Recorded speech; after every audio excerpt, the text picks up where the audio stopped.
Piga makofi wakati wakikabidhiana kwa ajili ya picha.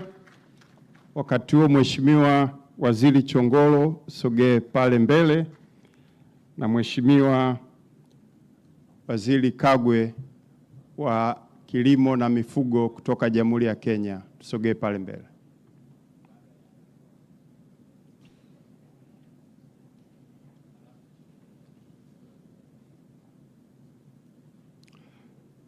Mkataba wa 5 utakuwa ni mkataba kuhusu utambuzi wa vyeti vya mabaharia kati ya serikali ya Jamhuri ya Muungano wa Tanzania na serikali ya Jamhuri ya Kenya. Mkataba huu utasainiwa na Bwana Mohamed M. Salaam, mkurugenzi mkuu wa shirika la wakala wa meli Tanzania, na kwa upande wa Kenya, mamlaka ya udhibiti wa usafiri wa majini nchini Kenya itasainiwa na CPA Omae Nyalandi ambaye ndio mkurugenzi mkuu.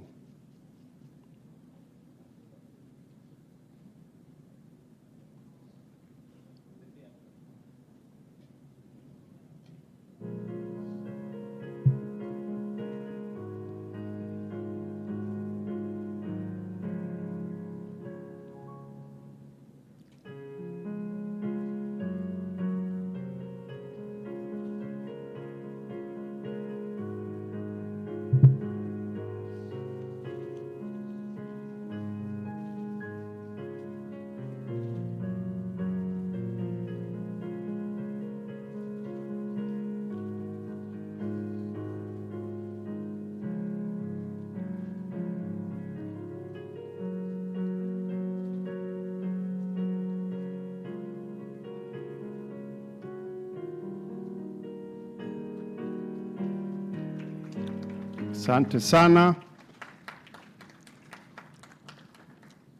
Namuomba Bwana Omar, mkurugenzi TASAC, tusogee mbele, na CPA Omae Nyalandi kwa upande wa Jamhuri ya Kenya.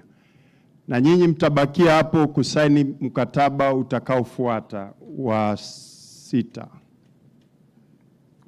samahani.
Asante. Wakati wakimalizia, bakieni hapo. Wakati wakimalizia kupiga picha hiyo, sasa watasaini hati ya makubaliano kuhusu kuimarisha ushirikiano na usimamizi wa sekta ya usafiri wa njia ya maji kati ya serikali ya Jamhuri ya Muungano wa Tanzania na serikali ya Jamhuri ya Kenya.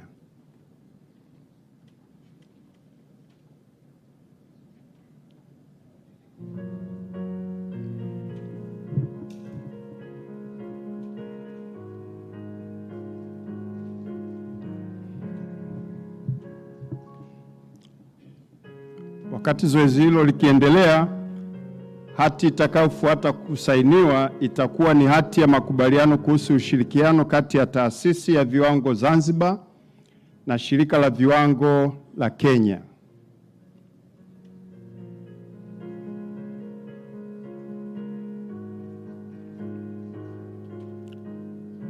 Hati hiyo itasainiwa na Bwana Yusuf M. Nassor, mkurugenzi mkuu wa Taasisi ya Viwango Zanzibar, na mwenzake Bi Esther Ngali, mkurugenzi mkuu wa Shirika la Viwango la Kenya.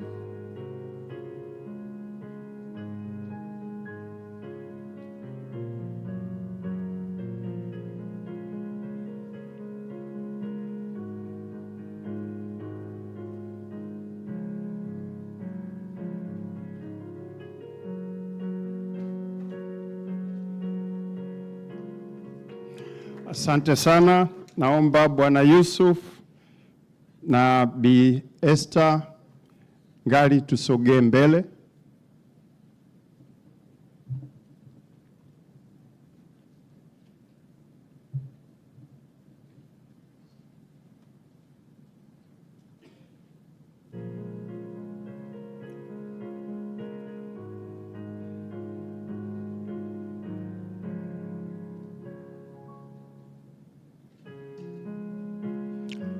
Na mkataba wetu wa mwisho kusainiwa utakuwa ni hati ya makubaliano kati ya vyuo vya utumishi wa umma Tanzania na Kenya kuhusu kujengeana uwezo kwenye masuala ya utumishi wa umma.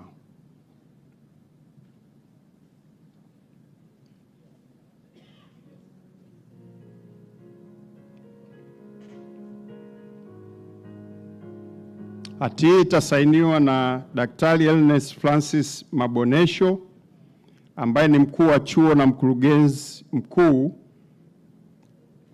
wa TPSC, na kwa upande wa Kenya itasainiwa, Jamhuri ya Kenya itasainiwa na Profesa Nura Mohamed, mkurugenzi mkuu wa taasisi ya mafunzo ya utumishi wa umma kule Jamhuri ya Kenya.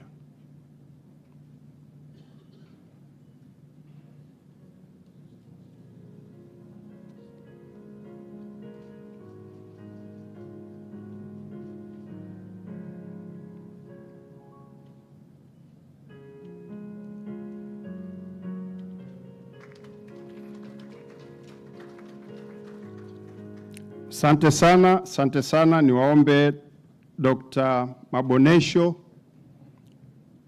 na Profesa Mohamed tusogee mbele.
Tuwapigie makofi wakiwa wanamalizia zoezi la kusaini mikataba 8 ambayo ni ishara ya ushirikiano wa nchi zetu mbili unavyozidi kuimarika.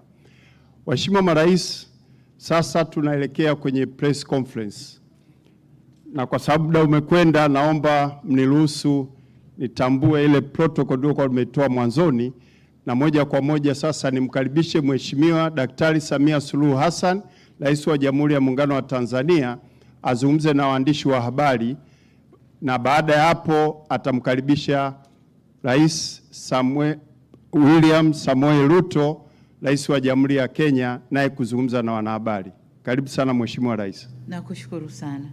Mheshimiwa Dkt. William Samoei Ruto, Rais wa Jamhuri ya Kenya, waheshimiwa mawaziri kutoka Tanzania na Kenya, ndugu wanahabari, mabibi na mabwana. Ndugu wanahabari, jana tulikuwa hapa kumpokea mgeni wetu ambaye pia ni jirani yetu, Mheshimiwa Paul Kagame, na leo tena tumepata baraka ya kumpokea jirani wa karibu zaidi na ndugu yetu karibu zaidi, Mheshimiwa William Samoei Ruto, Rais wa Jamhuri ya Kenya. Rais wa Kenya mara nyingi amekuwa akija Tanzania, lakini akija kwa shughuli mbalimbali, lakini leo amekuja kwa ziara rasmi ya kiserikali. Na katika ziara hii tumefanya mazungumzo muda mfupi uliopita. Tumefanya mazungumzo kuangalia maendeleo ya nchi zetu, lakini pia tumezungumza kidogo masuala ya siasa na masuala ya usalama na ulinzi wa nchi zetu. Kwa hiyo tunapozungumza mambo ya kiuchumi, tumezungumza pia masuala ya ustawi wa jamii za Kenya na Tanzania. Lakini kama mjuavyo, dunia ya sasa, ushirikiano kati ya mataifa umejikita zaidi kwenye mambo ya kiuchumi. Kwa hiyo tulijielekeza sana kwenye mambo ya kukuza biashara, lakini pia mambo ya kukuza uwekezaji katika nchi zetu. Na katika hilo tulikubaliana kuondosha vikwazo vyote visivyo vya kikodi ambavyo tukipunguza vinaongezeka, tukipunguza vinaongezeka. Sasa tumewapa watendaji wetu muda mwisho wa mwezi huu wa Mei wawe wamemaliza vikwazo vya kikodi. Kwa hiyo hilo ndio moja tu. Lakini la pili, tume zetu za pamoja au kamati za pamoja za biashara, Joint Trade Committees, zikae mara kwa mara kuzungumza masuala ya biashara na kuhakikisha hakuna vikwazo vipya vinajitokeza kwenye mambo hayo.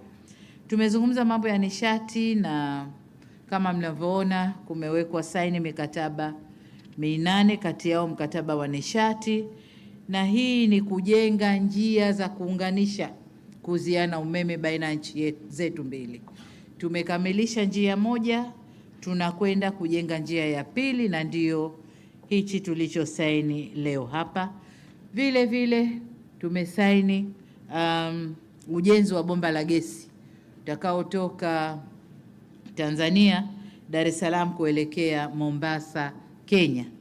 Hayo nayo tumezungumza, tumekubaliana, na kama mlivyoshuhudia tumesaini maelewano hapa. Jambo la tatu ni kwa upande wa uchukuzi na miundombinu. Mmeshuhudia uwekaji wa saini kule Kenya, wasema kuweka dole, si ndio? Kuweka kidole, sio kuweka dole, kidole. Tumeweka saini makubaliano kwenye nyanja mbili. Moja kwenye reli, tunakwenda kuunganisha reli kutoka bandari ya Tanga, tunakwenda mpaka Kilimanjaro. Kilimanjaro tunapita Taveta, reli inaunganika na Kenya. Lakini kwenye hilo Rais Ruto amesema kuna kipande kingine ambacho nacho lazima tukifanyie kazi, takachokwenda kuunga kutoka Kenya kuingia kwenye ziara kule Singida. Kwa hiyo nayo tutakwenda kuifanyia kazi. Lakini vile vile kuunganisha usafiri ndani ya maji katika maziwa yetu, na hasa ziwa Victoria ambalo linaunganisha biashara Kenya na Tanzania, lakini pia Uganda. Kwenye sekta ya ulinzi tumezungumza nako na kuna mambo tumekubaliana. Kuna mambo mengi sasa hivi yana crop up, mambo ya ugaidi, kupambana na madawa ya kulevya, uhamiaji haramu. Kwa tumezungumza kufanya vizuri kwenye mipaka yetu, kuongeza ulinzi watu wa uhamiaji, kuongeza umakini kwenye mipaka yetu ili watu waovu wasiwe wanavuka kufanya uovu upande wowote ule kati ya nchi zetu mbili. Tumezungumza sekta ya anga, tunafanya vizuri, tumepongezana na tumesema tuongeze huduma upande wa sekta ya anga. Lakini kwa upande wa kilimo na biashara ya mazao, tuliwaambia ndugu zetu Kenya, Tanzania ni wakulima wazuri, tuna akiba ya kutosha ya mahindi, na tutakapovuna mavuno haya akiba itaongezeka zaidi. Kwa hiyo tumeomba wafanya biashara Kenya waje wanunue kutoka kwa wakala wa taifa wa chakula, waje kununua mahindi ili waende kufanya biashara. Lakini pia ikiwezekana tuwe na mpango wa serikali kwa serikali kuuziana ili nchi zetu zinufaike. Upande mwingine tumezungumzia na sisi Tanzania tumependekeza kushirikiana kwenye mambo ya tehama. Tehama, watu wa Kenya sijui mnasema nini, ICT. Kiswahili tehama Tanzania ni ICT. Innovation kwa vijana wetu ambao wako very much talented na wako rahisi kuingia kwenye mambo ya tehama, basi tuwafundishe, tuwe na ecosystem moja ili vijana wetu wakue vyema na sio kama ilivyo sasa hivi. Sasa hivi ukiingia kwenye mitandao, Mheshimiwa Rais, la fujo, wanatutukana wenyewe lakini afu wana cross kutukanana. Kwa hiyo tuingie huko tuwafundishe mazuri badala ya kutumia ICT kwa mabaya. Mwisho kabisa nilimshukuru Mheshimiwa Rais kwa kutupa heshima ya kuweko hapa yeye na delegation yake, na kwamba kuja kwake tumefungua mambo mengi. You know, these high level visits zikiwepo nafungua mambo mengi. Tumefungua mambo mengi na ni matarajio yetu kwamba timu zetu za wataalamu zitakwenda kuyafanyia kazi mambo yote tuliozungumza ili kufungua baraka zaidi, biashara zaidi, uwekezaji zaidi, lakini uelewano zaidi kati ya nchi zetu. Sasa tupokuwa tunaongea ndani kule, nilimbana Ruto, kaambia umekwenda kutangaza refinery Tanga, mbona mimi sijui? Hasa atasema mwenyewe pale kwa nini katangaza. Mheshimiwa Rais, karibu sana.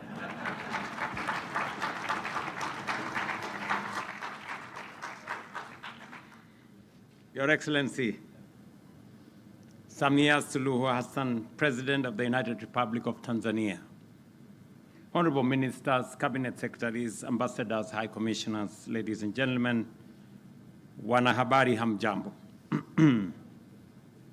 I extend my deepest gratitude to Her Excellency President Samia Suluhu Hassan and to the people and government of the United Republic of Tanzania for the exceptional, warm, and glorious hospitality extended to me and my delegation since arriving in this beautiful city of Dar es Salaam. This visit reflects the deep-rooted and enduring friendship that binds our two nations, a relationship that transcends political ties and is enriched by vibrant people-to-people connection, shared heritage, and a common destiny. President Samia Suluhu and I have held productive and candid bilateral discussions during which we undertook a comprehensive review of our relations and reaffirmed our shared resolve to strengthen our strategic partnership for the benefit of the people of Tanzania and Kenya. The United Republic of Tanzania has been and continues to be a vital partner of Kenya. Our relationship is grounded in a shared history shaped by our founding fathers who championed Pan-Africanism and envisioned a continent that is politically united, economically integrated, and self-reliant. Guided by this vision, they laid the foundation for the East African community as a vehicle for regional integration, an idea that was bold and ahead of its time then.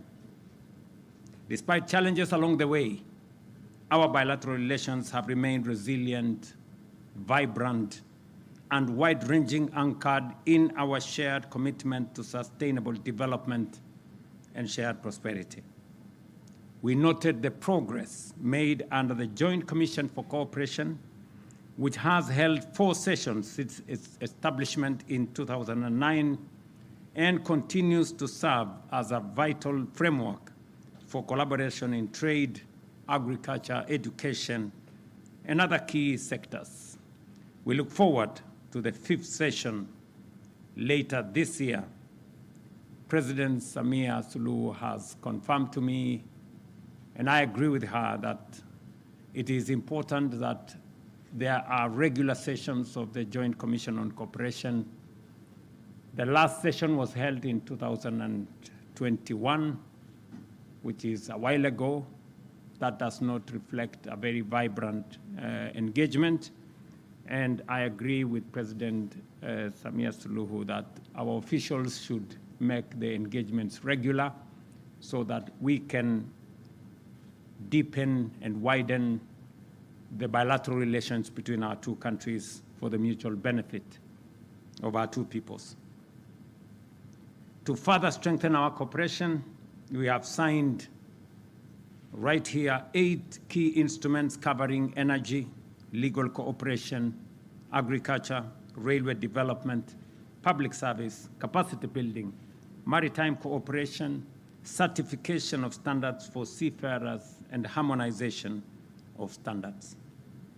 We especially welcome the continued growth in bilateral trade, which reached $860 million in 2025, reflecting expanding opportunities and strong economic complementarities between our 2 nations. I did inform my sister, President Samia Suluhu, as I do the great people of Tanzania, that Kenya needs Tanzania as much as Tanzania needs Kenya. We are one people with a common destiny. There was a time that trade between our 2 countries was in favor of Kenya. Today, the story is very different. The trade between our 2 countries is balanced. 2 years ago, Tanzania exported more to Kenya than we did export to Tanzania. Today, 1 year, the surplus is on the Tanzanian side. Another year, the surplus is on the Kenyan side. That tells us the relationship between Tanzania and Kenya is mutually beneficial. And that means we should work on creating more synergy, creating more bridges, not barriers, creating more stepping stones, not roadblocks, for the peoples, the business people, entrepreneurs, investors, for our 2 countries to thrive. I want to repeat, as I did to my sister, President Samia Suluhu, we need each other. The sooner we realize that, the sooner we avoid the unnecessary suspicion between our 2 countries. It is not helping anybody. It is making all of us weaker. For Tanzanians, you have brothers and sisters in Kenya. And for Kenyans, we know we have brothers and sisters in Tanzania. And that is what should inform, and that is what should guide our relationship. On tourism, we underscored its importance as a key driver of growth, foreign exchange earnings, and employment. We agreed to accelerate efforts to unlock its full potential and deepen the people-to-people relationship and connection. In my delegation, I have governors from our border counties, from Taita Taveta to Kajiado to Narok, signifying the people-to-people connection that already exists across our borders. In energy sector, we reaffirmed the critical role of reliable, affordable, and clean energy in driving industrialization, improving livelihoods, and strengthening regional competitiveness, and committed to deepen cooperation in this field. As was said, we have already completed the construction and already is working between Kenya and Tanzania, joining Isinya and the border of Namanga on this side. That is already delivering energy from Kenya and from Ethiopia. We are working on another line that we signed here today, connecting Kenya in Kilgoris and to the Tanzania side, which will again enhance energy delivery on both sides of the border. Again, to power our industrialization and our progress. We commend the progress made on the Malindi, Kilifi, Mombasa, Lunga Lunga, and on the Tanzanian side, the road connecting Lunga Lunga to Pangani, to Tanga, to Bagamoyo, and finally to Dar es Salaam, that we are jointly engaged in with the Africa Development Bank. And I have agreed with my sister, President Samia, that we will find time to go and inspect the development on that corridor, as it will enhance the trade, the investment, and the people-to-people connection, especially on the coastal corridor. We also reaffirmed our commitment to revive the Voi Mwatate Taveta railway line. I informed my sister that last month I went to start the construction of that road that has been dysfunctional for the last 20 years. Last month, and by April next year, we will have connected Voi to Taita Taveta, and I have the confirmation of my sister that you will complete the line to Taveta from the Tanzanian side ahead of time. I have requested that that road should also be connected to Singida so that we can find a transport corridor joining your SGR all the way to Burundi. That will unlock the full potential of the East African community, connecting Kenya, Tanzania, Burundi, and beyond. On boundary affirmation, we commended the progress made with 564 kilometers of the 778 kilometers boundary already completed, and commit to finalize the remaining work ahead of the African Union deadline in 2027. We also received regional security challenges, and we also reviewed regional security challenges and reaffirmed our commitment to enhance cooperation to ensure that our shared borders remains zones of peace, stability, and opportunity, and agreed that we should bring back the Ujirani Mwema framework, that helped public officials on both sides of the border to better manage the border so that we can keep away criminals, terrorists, drug traffickers, human trafficking cartels, and make sure that we keep the border what it should always be, to facilitate trade and business between our two countries. As founding members of the East African community, we reaffirmed our unwavering commitment to advancing regional integration and working together to realize the full potential of our community. We also noted that as our global supply chains continue to shift, our region is well positioned to emerge as a competitive hub for production and investment.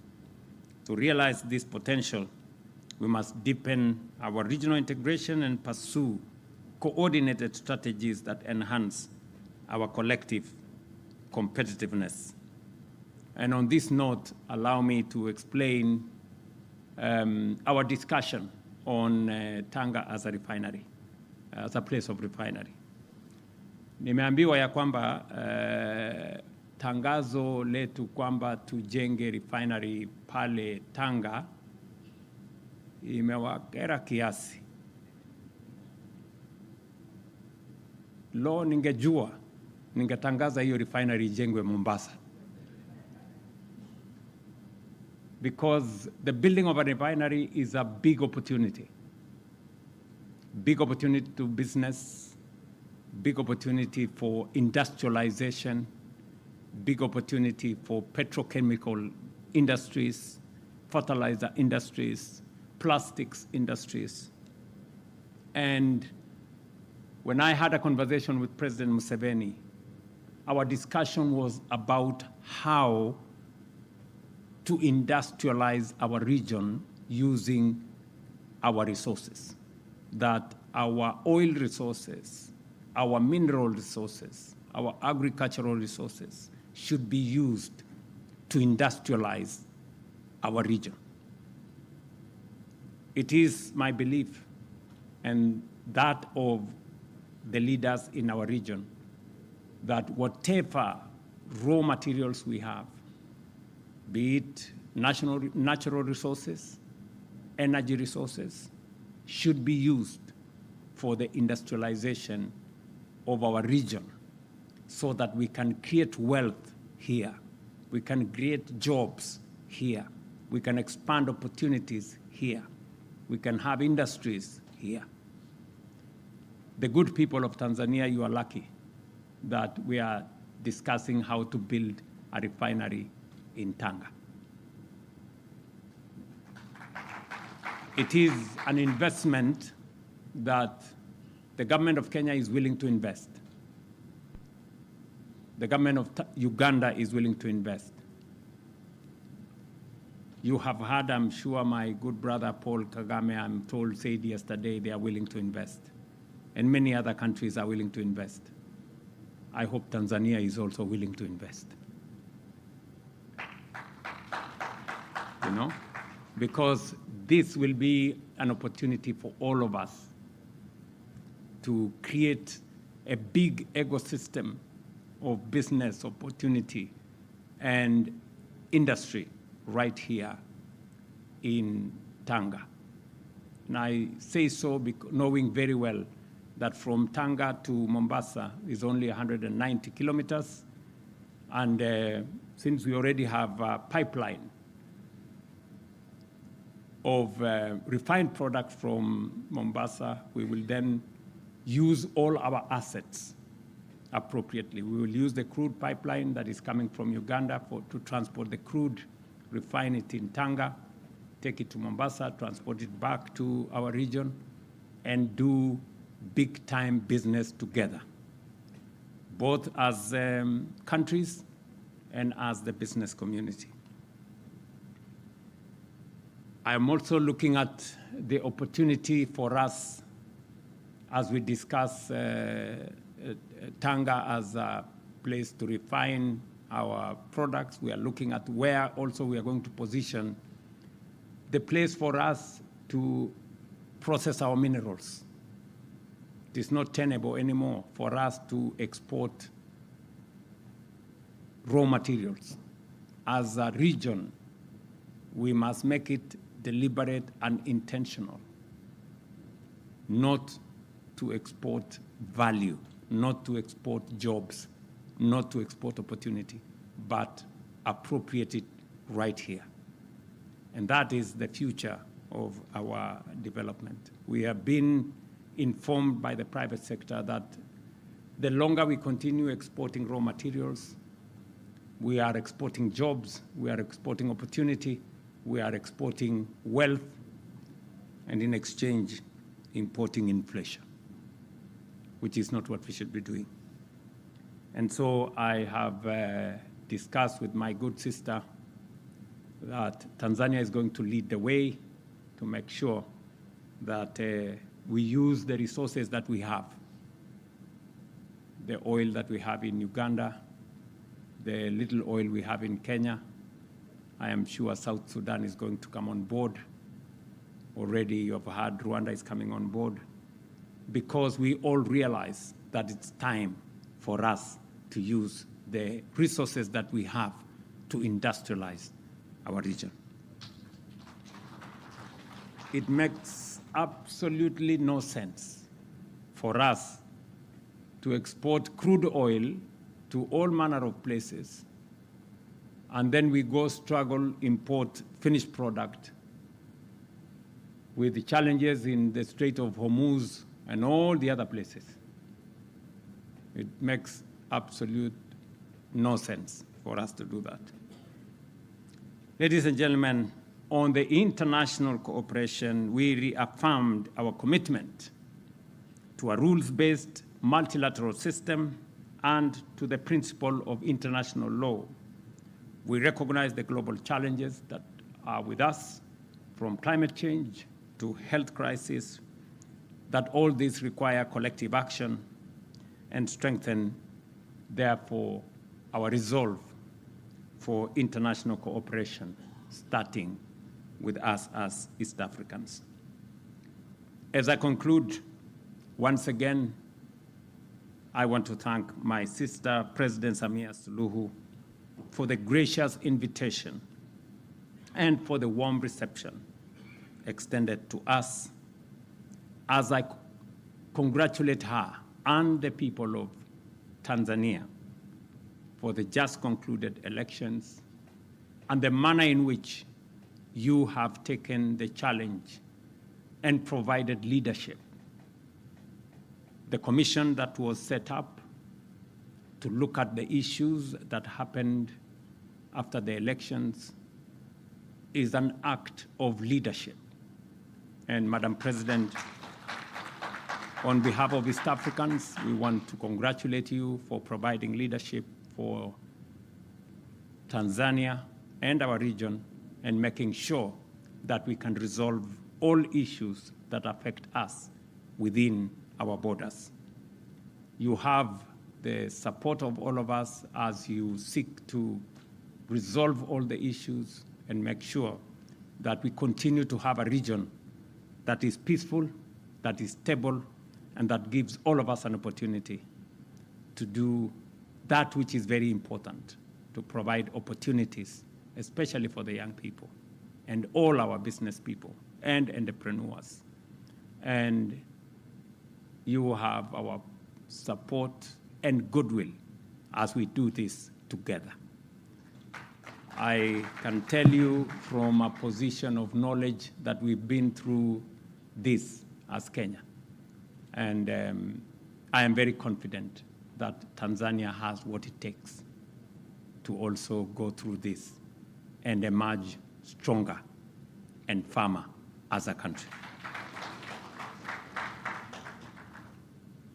Finally, I am confident that the discussions we've held will translate into tangible outcomes for our people, and I urge that our respective teams, as was guided by the President, that all the non-tariff barriers that impede trade between our two countries, we have very clear instructions from our private sector that these non-tariff barriers serve the interests of nobody.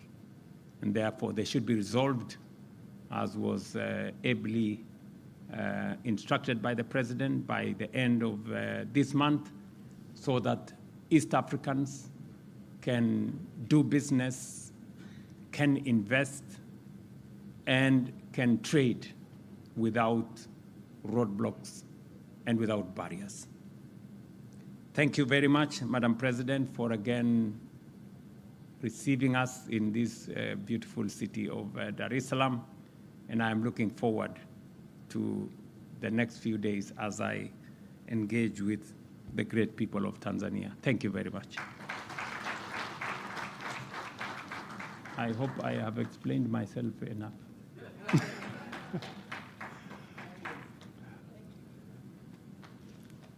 Asanteni sana viongozi wetu marais kwa kuvumilia na kushuhudia utiaji wa saini wa mikataba 8, lakini pia kwa kutoa maono na mwelekeo wa namna tunaweza kuimarisha na kuendeleza ushirikiano wa nchi zetu mbili. Ndugu waandishi wa habari, sasa tumefikia mwisho wa press conference yetu, na kwa heshima na taadhima sasa na kuomba Mheshimiwa Rais Dr. Samia umuongoze mwenyeji wako Mheshimiwa Rais Ruto kuelekea kwenye chakula ambacho umemwandalia kwa heshima yake. Asanteni sana.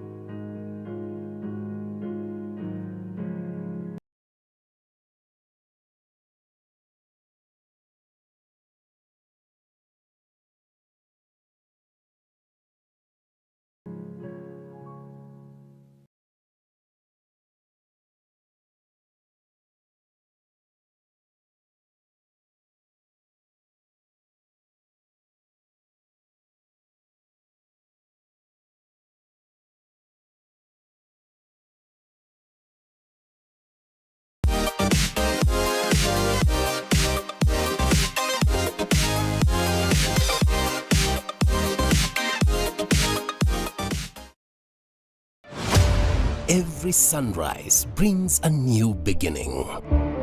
At Mount Kenya University, dreams rise with it. From bold ambitions to breakthrough discoveries, from classrooms to laboratories, from determination to graduation day.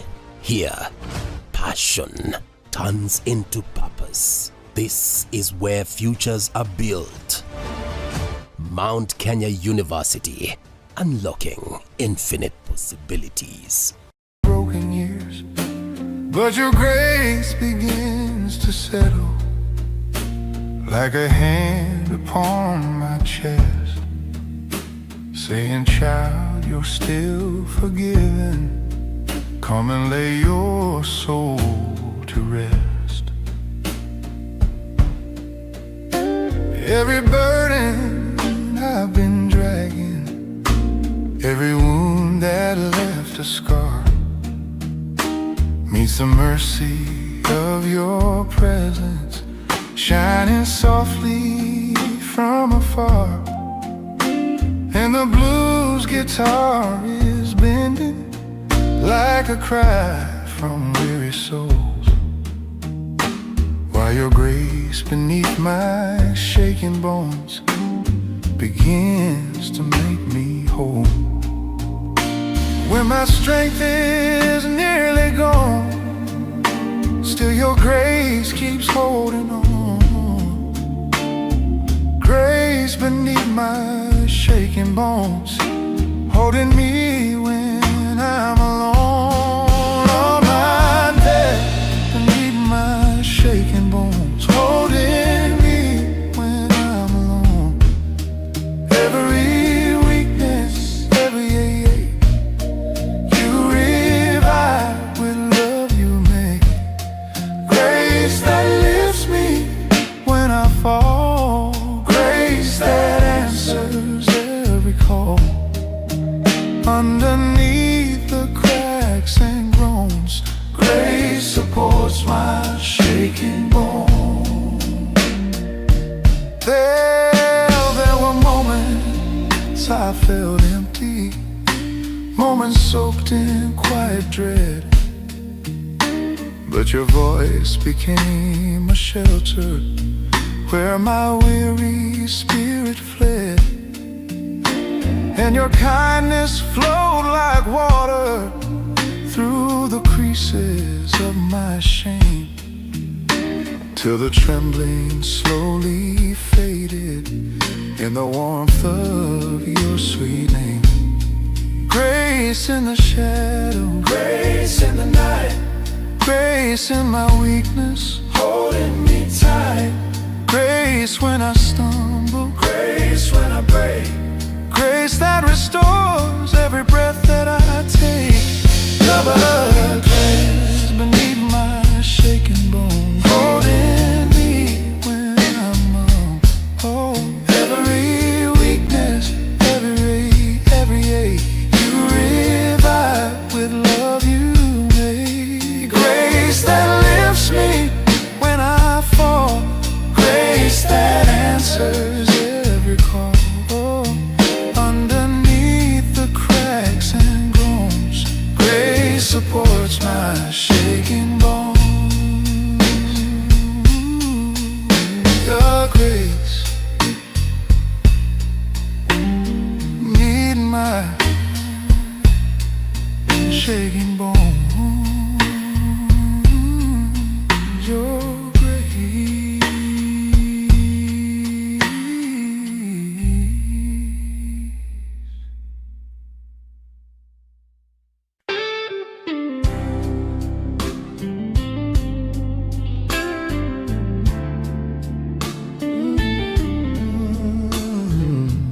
Lord, set my feet on steady ground. I've been shaking like a window in a fierce and restless storm, trying hard to keep on standing when my faith don't feel that strong. Every doubt becomes a shadows, every fear a rising wave, till your whisper cuts the thunder. Child, remember you are saved. When the lies come rolling heavy, when my heart begins to fall, you remind me of the promise that your grace is over all. On the rock of ages standing, I can feel my spirit rise, and the blues that weighed me down start to fade before my eyes. When the trembling grows louder, when the night feels long, you surround me